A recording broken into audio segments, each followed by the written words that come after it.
that's kind of where we started. And then our whole premise has been you become a leader by starting with a passion and saying, okay, I need to either know more about something or I need to do this thing for my child. And then you think, what's one more step I could take that's a little outside my comfort zone?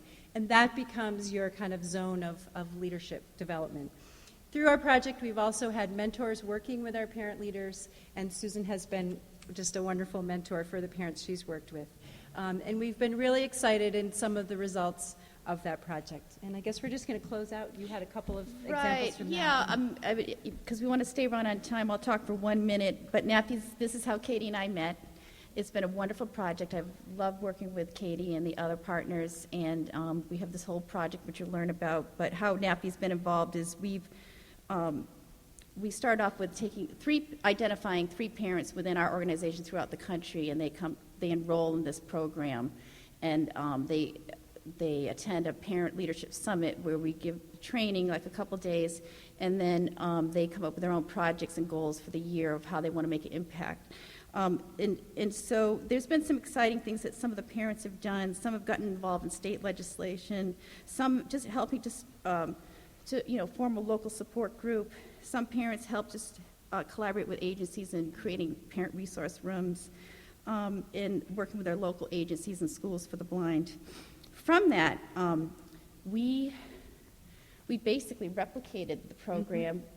NAPI got a grant from a private foundation and for our New York City group, and to replicate it. But we shaped it for parents of visually impaired children, so we made it specific for blindness and visual impairment as part of it as well. And we have a New York City chapter, and we finished our first round. We have a 2-year grant, and basically the parents from different parts of metropolitan New York City, 20 parents from the different boroughs. Most of the families are underserved, underrepresented families. Come in, and we do this training with them about leadership, and they came up with their own goals. So we're in our first round right now, and it's very exciting. They've been very wanting to help impact, advocacy at the local school level. Some of them are networking with the Columbia Hospital in outreach to families, just trying to start a local support group in one of their boroughs, just different things like that. So it's very exciting. So we're trying to create more and more leaders to be out there.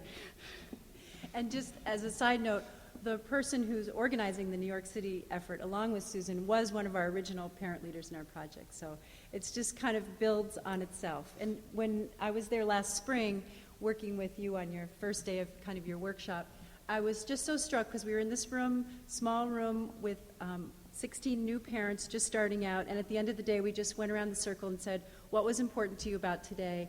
And one young mom, who's a single mom, 19 years old, said, I've never talked to anyone else with a child who's, in her case, it was deaf blindness. And that was just the first day she'd been in a room with other parents, and it was so powerful for her.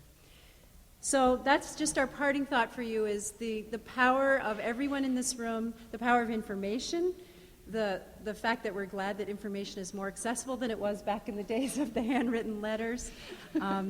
And when you had to pay $200 to hear the doctor talk, now you can go on the internet for free.